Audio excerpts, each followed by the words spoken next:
Now, ladies and gentlemen, now I want to start talking about the group assignments. So what I'm going to do is I'm going to go to the Moodle site, and I want to make sure you understand and you see where can you find the information you need about your group assignment. So if you go to Moodle, my friends, you'll be able to go and find your website. And if I go under the website, which you're seeing at the moment, and if I go under the section called assessment, you'll be able to find that video that I've just messaged you earlier. I've messaged you a video about the assignment, so you'll be able to see that video loaded here for you. I'll be loading another video underneath, assignment 2 section very, very shortly. But if you go and open that briefing document, you'll be able to find the information that is relevant to your assignment. Tell me. That's not for me. You're on, John. Okay. No worries. So guys, let's go and have a look at that assignment. So what is that assignment really asking you? Well, it is, first of all, it's a group assignment. Everybody, in my groups have already been assigned to groups. So if you're not sure who they are, come to your webinar next time and ask me, and I'll make sure I show you the details. And anybody in any of my colleagues' webinars, you make sure you go and speak to them and make sure you know who you're assigned to. But what is it? You need to be working with groups, you need to answer many questions. Your assignment is about the information system and IT solutions in banking industry. So you need to think about the banking field. You have described 2 information system / IT banking innovations. And how are these innovations, you need to discuss, how are they impacting on the effectiveness of the business? You need to go and rely, in terms of the other question, on all of these frameworks and models that I've been explaining throughout every single week. I've been explaining all of these models. Every week I explain new things. So you need to go through these. You need to go and explore these things, and you need to go and even make further research to be able to find more information. But you need to identify and describe a framework that helps you to analyze and improve alignment between information technology and the service function. And when I talk about the information technology, I'm going to give you an example. When you go to Maya have a service industry. Maya have all of those people in the store. You come in, they serve you, they help you, they tell you what you want, all of these things. This is what we call the service function. But for that service function to work well, there need to be an information technology function. Every time you go and buy an item, all of that information about what you bought is being reported. They report about how much money they've made. They report about how much sale you've made. They report about how many, items of each have actually been sold, so that they can actually know how much more they need to go and be ordering at any particular point of time. So all of these, happens when you go there and they need to go and print the receipt. They have printers, and these printers need to go and work.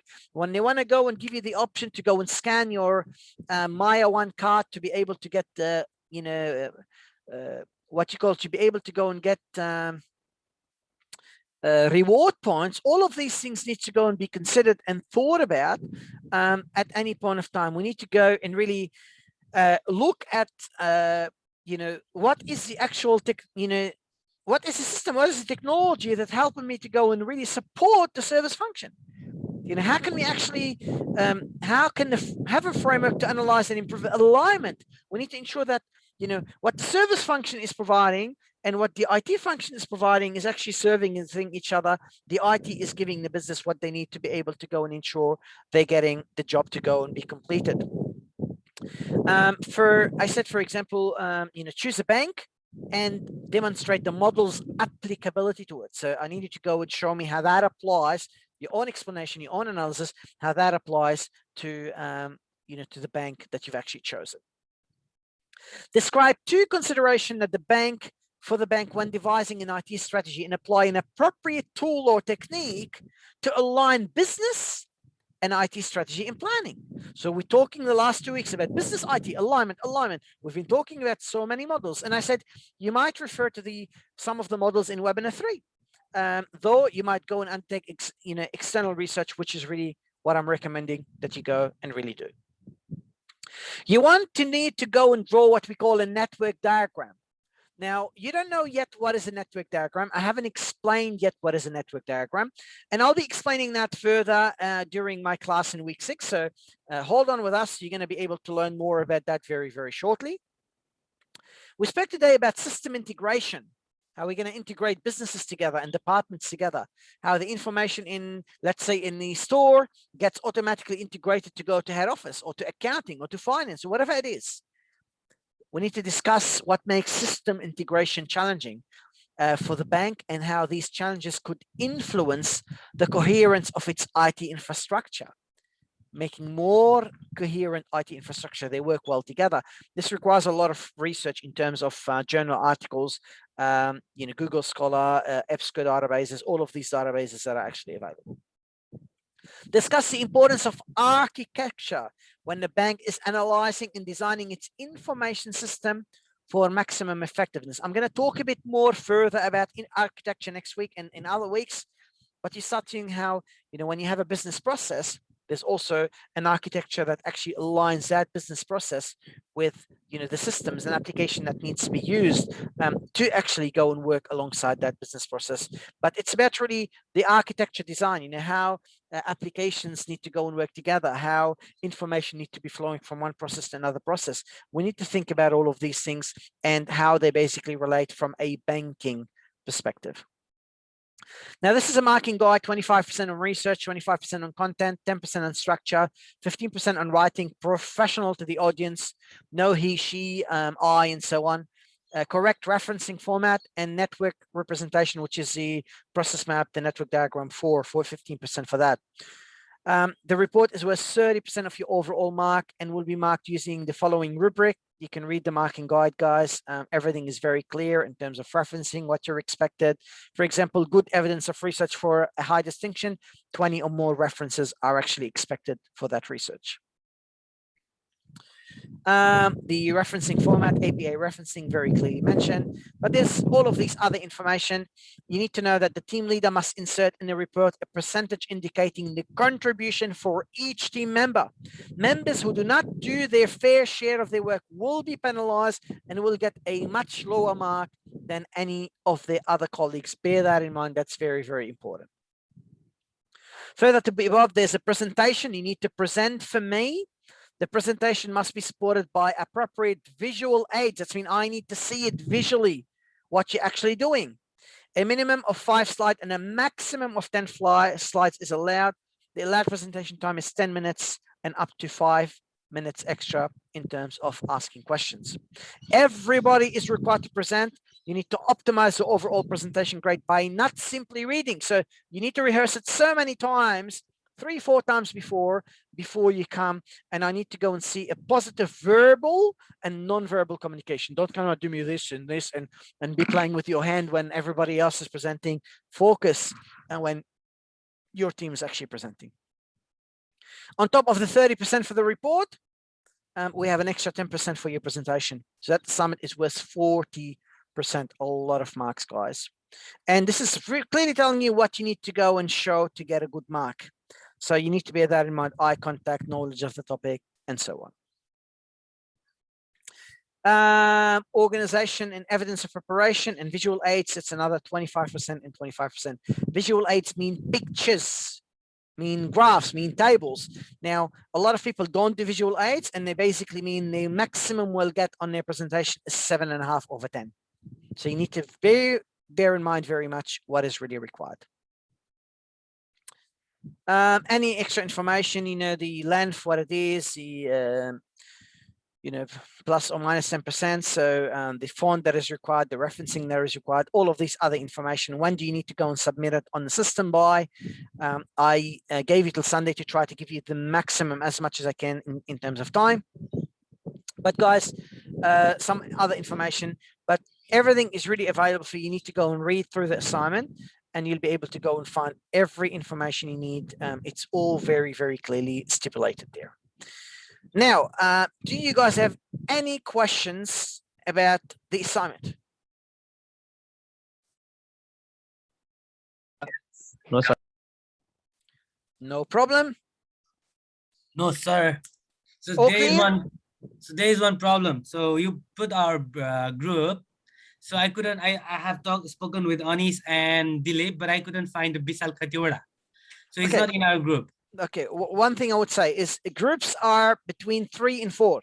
So anyone who have a group of 3 is still appropriate. It's any group is between 3 and 4. Only when you have less than 3 people, then there's an issue.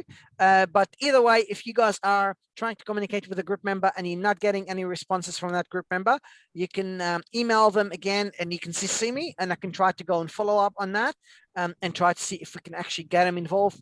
But you know, any groups between 3 and 4 is actually considered a appropriate group. Yeah, I understand. But Bisal Khatioda is not in our class, maybe because he's not in our group list, because he's not in this class, I guess. Okay, well, let's discuss it. Are you in which webinar are you in? Are you in my webinar? Yeah, your webinar. Yeah, Okay, let's discuss it during the webinar. We'll have a No look problem. again. I'll Yeah. look at the list at that time, and I'll let you know straight away what No we need to worries. go and do. Someone asked me the question, could you please explain more about the presentation? Mate, you need to go, the presentation need to show me a summary of those questions that you're answering. So whatever you're answering here, you need to basically make a summary for me to go and understand what you've done in terms of your work. That summary needs to go and summarize all of these things. The maximum I'm going to basically go and expect is going to be 10 slides. The network diagram, for example, could be 1 slide showing me the network diagram that you actually went and you actually drew at that particular point of time. You need to go and really look at, the presentation skills. Let's go and look at things. Are you maintaining eye contact? Are you engaging the audience? Are you basically ensuring, you capturing people's, attention by not simply reading? Are you speaking in an appropriate volume? Are you having a good body language? Are you, standing professionally, acting professionally? Are you enthusiastic when you are presenting? That's 25% of your mark.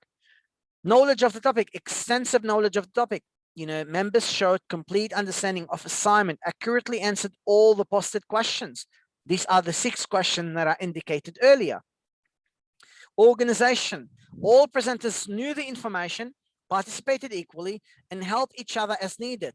They were extremely prepared and rehearsed, highly professional presentation. That's 25%. And finally, imaginative and creative choice of visual aids. Could be graph, could be table, could be whatever it is. No error in spelling, no grammar, no punctual errors. Information is clear and concise on each slide, highly visually appealing and engaging, presentation. So that's really what we're talking about in terms of the presentation. You need to go and present those questions. There is a limit of how many slides you can have, and it's about ensuring you're basically spending the time to go and meeting all of these requirements of that presentation. Does that make sense? Did I answer your question? Roshan, is that clear? All good, sir. No worries, guys. Any other questions about the assignment?